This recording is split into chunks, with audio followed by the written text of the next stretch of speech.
Hi ಎಲ್ರಿಗೂ ನಮಸ್ಕಾರ. ನಾವಿವತ್ತು ರಿವ್ಯೂ ಮಾಡ್ತಾ ಇದ್ದೀವಿ ಕರುಪ್ಪು ಸಿನಿಮಾ. ನಮ್ಮ ಯೂಟ್ಯೂಬ್ ಚಾನಲ್ಗೆ ಸಬ್ಸ್ಕ್ರೈಬ್ ಮಾಡಿಲ್ಲ ಅಂದರೆ ಸಬ್ಸ್ಕ್ರೈಬ್ ಮಾಡಿ ಮತ್ತು ಪಕ್ಕದಲ್ಲೇ ಇರೋ ಬೆಲ್ ಐಕಾನ್ನ ಕ್ಲಿಕ್ ಮಾಡಿ. ಬನ್ನಿ ವಿಡಿಯೋನ ಶುರು ಮಾಡೋಣ. ಇದು RJ ಬಾಲಾಜಿ ಅವರು ನಿರ್ದೇಶನ ಮಾಡಿರುವಂತಹ ಸಿನಿಮಾ. ಸೂರ್ಯ ಮತ್ತು ತ್ರಿಷಾ ಕೃಷ್ಣ ಅವರು ಲೀಡ್ ರೋಲ್ಗಳಲ್ಲಿ ಕಾಣಿಸಿಕೊಂಡಿದ್ದಾರೆ ಈ ಸಿನಿಮಾದಲ್ಲಿ. ಅಷ್ಟೇ ಅಲ್ಲ, RJ ಬಾಲಾಜಿ ಅವರು ಕೂಡ ಇಲ್ಲಿ ಮೇನ್ ವಿಲನ್ ಆಗಿ ಕಾಣಿಸ್ಕೊಂಡಿದ್ದಾರೆ ಈ ಸಿನಿಮಾದಲ್ಲಿ. ಸಿನಿಮಾದ ಟ್ರೇಲರ್ ನಮಗೆ ತುಂಬಾ ಇಂಪ್ರೆಸ್ ಮಾಡಿತ್ತು. ಸಿನಿಮಾದ ಪ್ಲಾಟ್ನ ಒಂದೇ ಲೈನಲ್ಲಿ ಹೇಳಬೇಕಾದ್ರೆ, ಅನ್ಯಾಯ ತುಂಬಿಕೊಂಡಿರೋ ಈ ಜಗತ್ತಲ್ಲಿ ದೇವರೇ ಕೆಳಗಿಳಿದು ಬಂದು ಏನಾದರೂ ಮಾಡೋಕ್ಕಾಗುತ್ತಾ?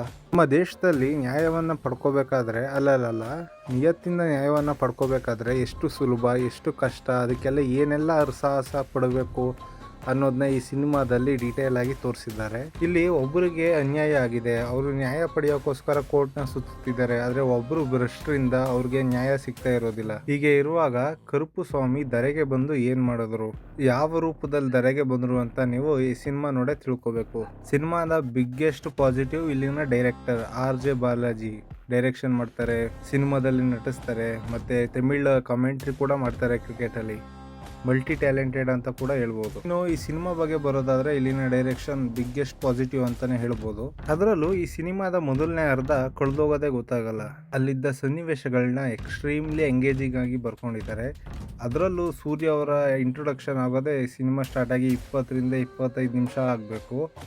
ನಿಮ್ಗೆ ಎಲ್ಲೂ ಕೂಡ ಬೋರ್ ಹೊಡ್ಸಲ್ಲ, ಏನಪ್ಪ ಇನ್ನು ಹೀರೋ ಬರ್ನೇ ಇಲ್ವಲ್ಲ ಅಂತ ಎಲ್ಲೂ ಅನ್ಸೋದೇ ಇಲ್ಲ. ತುಂಬ ಚೆನ್ನಾಗಿ ಎಂಗೇಜಿಂಗ್ ಆಗಿ ಸ್ಟೋರಿನ ಬರೆದಿದ್ದಾರೆ. ಇದರಲ್ಲಿ ಕಥೆಯ ಮೇನ್ ಕಾನ್ಫ್ಲಿಕ್ಟನ್ನು ತುಂಬ ಬೇಗ ಇಂಟ್ರೊಡ್ಯೂಸ್ ಮಾಡಿದ್ದಾರೆ. ಕಥೆಯ ಪಾತ್ರಗಳನ್ನ ಮತ್ತು ನಡವಳಿಕೆಗಳನ್ನ ಎಸ್ಟಾಬ್ಲಿಷ್ ಮಾಡೋದಕ್ಕೆ ಇಲ್ಲಿ ತುಂಬ ಟೈಮ್ ತಗೊಂಡಿಲ್ಲ. ಎಲ್ಲನೂ ಬೇಗ ಇಂಟ್ರೊಡ್ಯೂಸ್ ಮಾಡ್ತಾರೆ ಮತ್ತು ಅದು ನಿಮ್ಗೆಲ್ಲೂ ತುಂಬ ಫಾಸ್ಟ್ ಆಯಿತು ಅಂತ ಅನ್ಸಲ್ಲ. ಪರ್ಫಾರ್ಮೆನ್ಸ್ ಬಗ್ಗೆ ಮಾತಾಡಬೇಕು ಅಂದರೆ, ಸೂರ್ಯ ತಮ್ಮ ಬೆಸ್ಟ್ ಆಫ್ ದ ಬೆಸ್ಟ್ ಪರ್ಫಾರ್ಮೆನ್ಸ್ನ ಕೊಟ್ಟಿದ್ದಾರೆ ಈ ಸಿನಿಮಾದಲ್ಲಿ. ಪ್ರತಿ ಎಮೋಷನನ್ನು ಅವ್ರು ಕನ್ವೆ ಮಾಡುವಂಥ ರೀತಿ ಇಲ್ಲಿ ಸಖತ್ತಾಗಿತ್ತು. ಸೂರ್ಯ ಅವರ ಹಳೆ ಸಿನಿಮಾಗಳ ರೆಫರೆನ್ಸು ದೃಷ್ಟಿಕೋನಗಳಿಂದ ನೋಡಿದ್ರೆ ಸ್ವಲ್ಪ ಇಲ್ಲಾಜಿಕಲಿ ಅನಿಸುತ್ತೆ, ಆದರೆ ಅದು ಥಿಯೇಟರಲ್ಲಿ ಕನ್ವೆ ಆಗುತ್ತೆ. RJ ಬಾಲಾಜಿ ಅವರು ಮತ್ತೆ ಸ್ಟೋರಿ ಟೆಲಿಂಗ್ನ ತುಂಬ ಚೆನ್ನಾಗಿ ಹ್ಯಾಂಡಲ್ ಮಾಡಿದ್ದಾರೆ. ಇನ್ನು ಈ ಸಿನಿಮಾದಲ್ಲಿ ತ್ರಿಷಾ ಕೃಷ್ಣ ಅವರ ಪರ್ಫಾರ್ಮೆನ್ಸ್ ಇನ್ನು ಡಿಸೆಂಟ್ ಆಗಿತ್ತು. ಸ್ಕ್ರೀನ್ ಪ್ರೆಸೆನ್ಸ್ ಸ್ವಲ್ಪ ಕಮ್ಮಿ ಇತ್ತು, ಆದರೆ ಇದ್ದಷ್ಟು ಟೈಮಲ್ಲಿ ಅವ್ರ ಪಾತ್ರಕ್ಕೆ ತುಂಬ ನ್ಯಾಯನ ಒದಗಿಸಿದ್ದಾರೆ ಅಂತ ಹೇಳ್ತೀನಿ.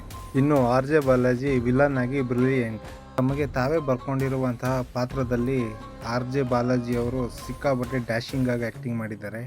ಸಪೋರ್ಟಿಂಗ್ ರೋಲಲ್ಲಿ ಕಾಣಿಸ್ಕೊಂಡಿರುವಂಥ ಇನ್ರನ್ಸ್ ನಿಮ್ಮ ಹೃದಯವನ್ನು ಮುಟ್ತಾರೆ. ಅವರು ಇರುವಂಥ ಪರಿಸ್ಥಿತಿ, ಅವ್ರು ಪಡ್ತಿರೋವಂಥ ಕಷ್ಟಗಳು ಎಲ್ಲನೂ ತುಂಬ ಸಖತ್ ನ್ಯಾಚುರಲ್ ಆಗಿ ತೋರಿಸಿದ್ದಾರೆ ಇನ್ನು ಈ ಸಿನಿಮಾದಲ್ಲಿ. ಇನ್ನು ಪರ್ಫಾರ್ಮೆನ್ಸ್ ಬಗ್ಗೆ ಮಾತಾಡೋದಾದರೆ, ಪ್ರತಿ ಆರ್ಟಿಸ್ಟ್ ಅವರ ಬೆಸ್ಟನ್ನು ಕೊಟ್ಟಿದ್ದಾರೆ ಇನ್ನು ಈ ಸಿನಿಮಾದಲ್ಲಿ. ಅದರಿಂದ ನಿಮಗೆ ಸಿನಿಮಾ ಎಲ್ಲೂ ಬೋರ್ ಹೊಡ್ಸೋದಕ್ಕೆ ಅನ್ಸೋದೇ ಇಲ್ಲ. ಸಿನಿಮಾದಲ್ಲಿ ಮಾಸ್ ಎಲಿಮೆಂಟ್ಗಳನ್ನ ಹ್ಯಾಂಡಲ್ ಮಾಡಿರುವಂಥ ವಿಧಾನ ಸಖತ್ ಕನೆಕ್ಟಿಂಗ್ ಆಗಿತ್ತು. ಥಿಯೇಟರಲ್ಲಿ ಇಟ್ ವರ್ಕಿಂಗ್ ಲೈಕ್ ಮ್ಯಾಜಿಕ್ ಅಂತಲೇ ಹೇಳ್ಬೋದು. ಇಂಟರ್ವಲ್ಗಿಂತ ಮುಂಚೆ ಬರುವಂಥ ಫೈಟ್ ಸೀನು, ಅದರ ಕೋರಿಯೋಗ್ರಫಿ, ಅದರ ಪ್ರೆಸೆಂಟೇಷನು ಎಲ್ಲ ಕೂಡ ಈ ಸಿನಿಮಾದಲ್ಲಿ ತುಂಬಾ ಚೆನ್ನಾಗಿ ಮೂಡಿಬಂದಿದೆ. ಇನ್ನು ಬ್ಯಾಕ್ಗ್ರೌಂಡ್ ಮ್ಯೂಸಿಕ್ ಬಗ್ಗೆ ಮಾತಾಡೋದಾದರೆ, ಸಾಯಿ ಅಭಯಂಕರ್ ಅವರ ಬ್ಯಾಕ್ಗ್ರೌಂಡ್ ಮ್ಯೂಸಿಕ್ಕು ಸಿನಿಮಾಗೆ ಒಳ್ಳೆ ಲೈಫ್ ಜಾಕೆಟ್ ಥರ ವರ್ಕ್ ಆಗಿದೆ. ಪ್ರತಿ ಸನ್ನಿವೇಶದಲ್ಲೂ ಅವರೊಂದು ಬ್ಯಾಕ್ಗ್ರೌಂಡ್ ಸ್ಕೋರು ಏನೋ ಒಂಥರ ಡಿಫ್ರೆಂಟಾಗಿ ಮೂಡಿಬಂದಿತ್ತು.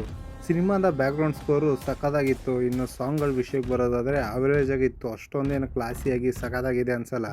ಕರುಪ್ಪು ಸಿನಿಮಾಗೆ ತನ್ನದೇ ಆದಂಥ ಫ್ಲೇವರ್ ಇದೆ, ಕಥೆಯಲ್ಲಿ ಫ್ರೆಶ್ನೆಸ್ ಇದೆ. ಆರ್ಡಿನರಿ ಕಥೆನೇ, ಆದರೆ ಅದರ ಪ್ರೆಸೆಂಟೇಷನ್ ಸಿನಿಮಾನ ನೆಕ್ಸ್ಟ್ ಲೆವೆಲ್ ಎಕ್ಸ್ಪೀರಿಯನ್ಸ್ಗೆ ಕರ್ಕೊಂಡು ಹೋಗುತ್ತೆ. ಸಿನಿಮಾ ಕನ್ವೆ ಮಾಡಿರುವಂಥ ಮೆಸೇಜು ಈಗಿನ ಕಾಲಘಟ್ಟಕ್ಕೆ ತುಂಬ ಅವಶ್ಯಕತೆ ಇರುವಂಥದ್ದು. ಇನ್ನು ಈ ಸಿನಿಮಾದಲ್ಲಿ ಕೋರ್ಟಲ್ಲಿ ಯಾವ ಥರ ಮೋಸ ಆಗುತ್ತೆ ಮತ್ತು ಗೊತ್ತಿಲ್ಲದವ್ರಿಗೆ ಯಾವ ಥರ ನಂಬಿಸಿ ಮೋಸ ಮಾಡಿ ದುಡ್ಡನ್ನ ಕಿತ್ಕೋತಾರೆ ಅನ್ನೋದನ್ನ ತುಂಬ ಚೆನ್ನಾಗಿ ತೋರಿಸಿದ್ದಾರೆ. ನಮ್ಮ ಪ್ರಕಾರ ಹೇಳೋದಾದರೆ ಇದೊಂದು ಒಳ್ಳೆ ಸಿನಿಮಾ. ಇನ್ನು ಈ ಸಿನಿಮಾದಿಂದ ಸೂರ್ಯ ಅವರಿಗೆ ಒಂದು ಒಳ್ಳೆ ಕಂಬ್ಯಾಕ್ ಸಿಗುತ್ತಾ ನೋಡೋಣ. ನೀವು ನಮ್ಮ ಯೂಟ್ಯೂಬ್ ಚಾನಲ್ಗೆ ಸಬ್ಸ್ಕ್ರೈಬ್ ಮಾಡಿಲ್ಲ ಅಂದರೆ ಸಬ್ಸ್ಕ್ರೈಬ್ ಮಾಡಿ ಮತ್ತು ಪಕ್ಕದಲ್ಲೇ ಇರೋ ಬೆಲ್ ಐಕಾನ್ನ ಕ್ಲಿಕ್ ಮಾಡಿ.